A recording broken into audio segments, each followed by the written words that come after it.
అసలు ఏంటయ్యా టీ ఇది? ఏ జాతి నువ్వు? టీ తాగేటప్పుడు జాతి గురించి ఎందుకయ్యా? టీ పొడి తయారు చేసేది అస్సాం గుర్కా, పాలు పోసేది మనూరు రెడ్డి గారు, పంచదార ఇచ్చేది కోనసీమ చౌదరి గారు, గ్యాస్ సిలిండర్ ఇచ్చేది మనూరు శెట్టి గారు, అగ్గిపెట్లు తయారు చేసేది మనూరు నాయుడు గారు, టీ తయారు చేసేది కేరళ నాయరు. ఆలోచించడం మొదలు పెట్టారు. ఎందుకు జాతి గురించి అడిగామని ఆలోచిస్తున్నారు కదా? అది కాదు బ్రదర్, ఇందులో ఎక్కడ నా జాతి రాలేదే, అదే ఆలోచిస్తూ ఉన్నా. అంటే నువ్వు ఆ జాతోడివా? రేపు మన ఎదుగుతున్న జాతోడు దొరికాడు.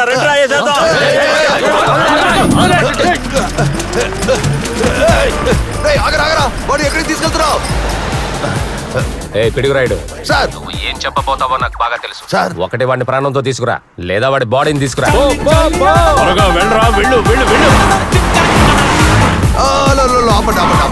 ఆ బ్లూ జీప్ వెళ్తుంది కదా, అందులో గడ్డం కర్లింగ్ గారు ఉన్నవాడు ముందు కూర్చున్నాడు కదా. వాడిని చంపుతావా? అరే వాడిని చంపాల్సిన అవసరం లేదు సార్. వాడిని అలాగా అక్కడి నుంచి తీసుకెళ్లి కమిషనర్ ముందు వాడిని అప్ప చెప్తే నాకు మెడల్ ఇస్తారు సార్. మెడల్.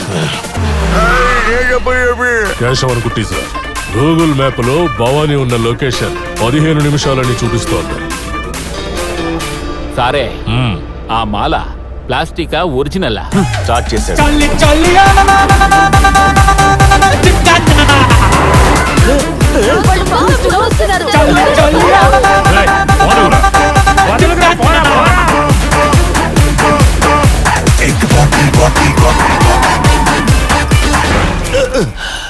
నేను ఈ పరిస్థితికి కారణమైన జాతి వాడిని వాడు ఎక్కడికి వెళ్ళినా సరే నేను వాడిని వదిలిపెట్టే సమస్య లేదు. అది ఒక జాతి, ఆ జాతికి ఒక నాయకుడు, వాడి ఉంగర జుట్టు ఇంత పెద్ద. అరే మా జాతి వాడిని హత్య చేసి మాతోనే పొగరుగా మాట్లాడతావా? నువ్వు వాడిని చంపుతావని చెప్పి మనల్ని చంపేలా ఉన్నావు. రే, ఇకపై ఈ పిచ్చోడిని ఎక్కడికి తీసుకురాకండి రా.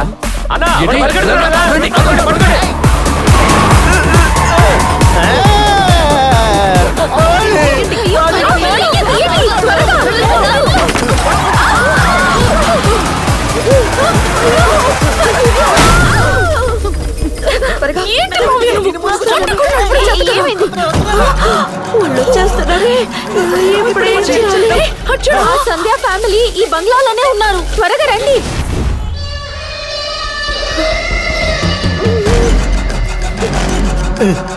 ఎవర్రా మీరంతా? ఆ పూంగుండ్రు నా దగ్గర 10 కోట్లు దోచేశాడు. వాడిని వేసేమని నా మనుషుల్ని పంపితే మీరు వాడిని కాపాడి కొడైకెనాల్ తీసుకెళ్లి వాడితో కూల్ గా కలిసి కుల్ఫీ తింటారా? మర్యాదగా చెప్పండి, మీతో కలిసి వచ్చిన పూంగుండ్రన్ని ఎక్కడ దాచిపెట్టారు? చెప్పలేదనుకో టాప్ టాప్ అని. రే బొట్టు, పూంగుండ్రాన్ని చంపుతానని పేమెంట్ తీసుకున్నావు. ఆ పేమెంట్ కి ఇదిగో వాడి ఫ్యామిలీని వేసే. ఇదిగో. తప్పుగా అనుకోవద్దు, చిన్నప్పటి నుంచి తుపాకీ అంటే నాకు అలర్జీ. దీపావళికి బొమ్మ తుపాకీ కూడా నేను యూజ్ చేసింది లేదు. డమ్మీ పీస్ గాడు. సరే, ఈ కత్తి తీసుకొని అరే బాబోయ్, ఆ 5గురిని వేసే. క్షమించండి లీడర్, కత్తిని చూసిన వెంటనే నాకు ఫిట్స్ వచ్చేస్తుంది. రక్తం వాంతి వస్తుంది ఏమోనని మా అమ్మ నా ముందు ఆనియన్ కూడా కట్ చేయదు. హెయిర్ స్టైల్ చూసి మోసపోయానయ్యా. నేను దళపతి గారి పెద్ద ఫ్యాన్ని, కానీ నేను చూడని 2 సినిమా తుపాకీ కత్తి. కిల్లర్ని తీసుకురండ్రా అంటే కిండర్ గార్డెన్ లో ఆడుకునే పిల్లగాడిని తీసుకొచ్చారు. అసలు నువ్వెలారా 49 హత్యలు చేసావు? తలకాడ, మత్తు మందు, ఎలక మందు, పాము తేలు విషం, వయసైన వాళ్ళని కాళ్ళు జారిపించేలా చేసి చెప్పడం. రోయ్, నువ్వు వేసారా? వీడి చేతులు తుపాకీ పెట్టి అందరినీ కాల్చమంటాడు, వీడి కాల్చడం రాదా? నువ్వెందుకు ఆలోచిస్తున్నావు? ఏదైనా అమ్మ సెంటిమెంట్ ఉందా నీకు కూడా? నాకు అమ్మ సెంటిమెంట్ ఏం లేదు, ఆంటీ సెంటిమెంటే. ఆంటీయా? ఇక్కడున్న ఎవరినైనా షూట్ చేస్తాను లీడర్, కానీ ఆంటీని మాత్రం నేను షూట్ చేయను. ఏరా? ఆవిడ ఆల్రెడీ నన్ను షూట్ చేసేసింది. ఆ రోజు అందరికీ ఒక్కొక్క లడ్డూ పెట్టి నాకు మాత్రం 2 లడ్డూలు పెట్టారంటే ఏమిటి అర్థం? నన్ను సెకండ్ హ్యాండ్ గా సెలెక్ట్ చేసుకున్నారు. నీ మొహానికి నేను కావాల్సి వచ్చానరా? భవాని, నిన్ను చంపేస్తాను. చంపితేనే ఆ పూంగుండ్రం గడు వస్తాడు. ఏదో ఒకటి చేస్తేనే వాడు వస్తాడు. నువ్వేం చేసినా వాడు రాడయ్యా. వాడు దీని మొగుడే కదరా. పొగరు, రోషం, ధైర్యం ఏమీ లేవా వాడికి? అవన్నీ ఉన్నాయి, ప్రాణమే లేదయ్యా. అయ్యో అనవసరంగా నోరు వదిలేసామే. ఏంట్రా అన్నా? అసలు ఏం చేస్తాడో తెలియకుండా ఇప్పుడు ఏం చేస్తాడో భయం వస్తుందే. నిజం చెప్పరా, వాడు ప్రాణాలతో ఉన్నాడా లేడా? నేను అప్పుడే చెప్పాను కదా వాడిని చంపేశారని. ఉందని చెప్పు. ఏయ్! ఆట్లాడకో. అయ్యో, ఉంది లేదు ఉంది లేదు. నాకు పిచ్చి పట్టేలా ఉందిరా. నిజం చెప్పండి, పూంగుండ్రం ఎక్కడున్నాడు? రేయ్ లాయర్, అక్కడ ఇక్కడ దాక్కునే ఆటలాడటం కాదు, మర్యాదగా బయటికి రారా.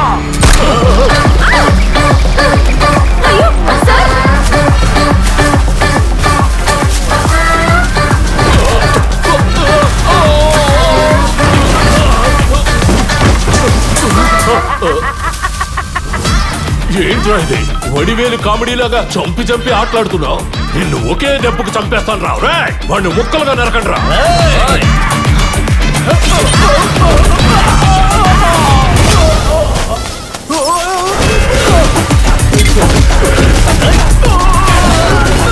వాడు ఊరికే కూర్చున్నాడు, వీళ్ళే కొట్టుకుంటున్నారు. రేయ్, కూర్చొని అందరినీ కొడతావురా నిన్ను.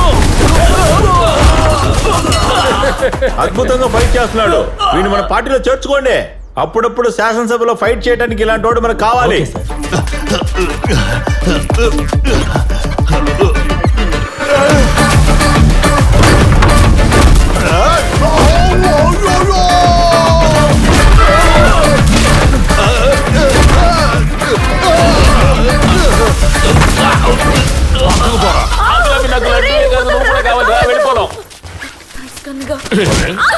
నువ్వు కాపాడతావా? నిన్ను వదిలేయండి. రేయ్, ఇలా చూడవే, నిన్ను ఆ పూంగుండ్రాన్ని ముక్కలు ముక్కలు చేసి చంపేస్తాను. రేయ్, ఎక్కడ ఎక్కడే ఎక్కడ వాడు? త్వరగా రండి. వెతకండ్రా వాణ్ణి. రేయ్ లాయరు, ఎలా రా వాడు తప్పించుకున్నాడు? తలుపులు మొత్తం మూసేయండి రా. ఒక్కడు కూడా ప్రాణాలతో ఇక్కడి నుంచి వెళ్ళిపోతాడు. వాడు ఈ రోజు నా చేతుల్లో చస్తాడు. రేయ్ లాయరు, ఎక్కడున్నావురా?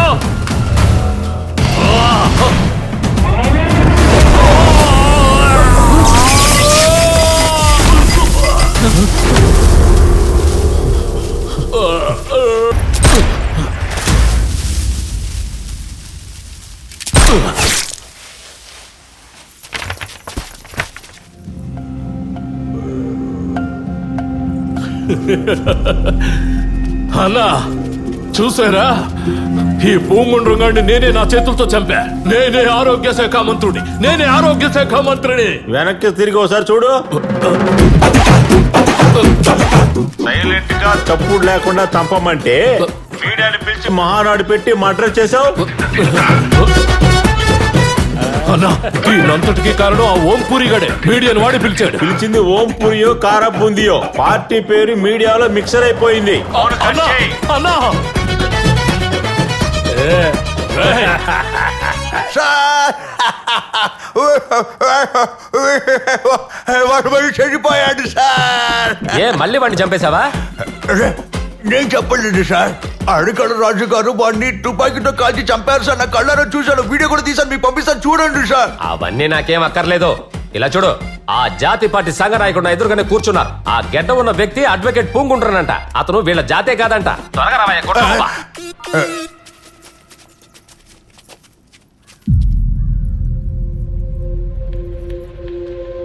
సార్ యాక్చువల్గా ఎనకెల్లాం అరియం.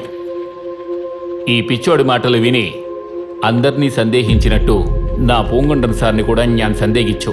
ఇప్పుడు 420కి అడకేల్ రాజ్ షూట్ చేసి పూంగుండ్రన్ సార్ చనిపోవడం ഞാൻ నేరిల్ కండు. പക്ഷേ 230కే పూంగుండ్రన్ సార్ ప్రాణాలతో ఉండగానే సైన్ పెట్టేశారు. ఈ కేశవన్ కుట్టిని ఎవ్వరూ ఎప్పటికీ మోసం చెయ్యలేరు. నిన్ను ఎవ్వరూ మోసం చేయలేరు. ఎందుకంటే నువ్వే మోసపోతావురా దద్దమ్మా. ఆ క్యాషియర్ చెప్పండి సార్. కన్నిగా మేడం ఇవిడ సైన్ పెట్టేశారు. పూంగుండ్రన్ సార్ అకౌంట్ లో ఉన్న 10 crores ని వాళ్ళిచ్చిన లిస్టు ప్రకారం డీడీ రెడీ చేయండి.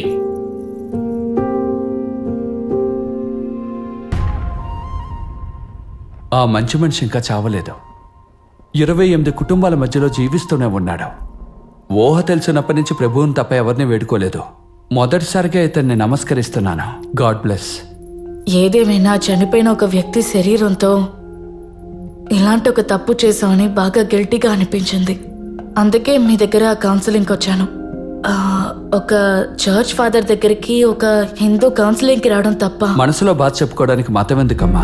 మనం బస్సులోనో ట్రైన్లోనో వెళ్ళేటప్పుడు పక్క వాళ్ళని పరిచయం చేసుకోవడం లేదు? అదే విధంగానే మతాన్ని పెంచడం కంటే చెట్లను పెంచితే ఆక్సిజన్ వస్తుంది. కానీ ఒక పైల్స్ ఉన్న ఫాదర్ని నుంచోపెట్టి పూర్తిగా చెప్పో చూసావా, అదే పెద్ద తప్పు. నా వల్ల కావడం లేదమ్మా. ఫాదర్ వచ్చేసాడు. క్లినిక్ ని మూసేశాను, ఇప్పుడు ఫ్రీ అయ్యాను. ఆ? మీ పైల్స్ ప్రాబ్లం ని సాల్వ్ చేయడానికి ఒక కథ చెప్తానని చెప్పాను కదా, అవును. దాన్ని ఇప్పుడు చెప్తాను. ఆ. వినండి. ఏంటి? చిత్తూరు పక్కన ఒక అందమైన ఊరు. మళ్ళీ అందమైన ఊరా?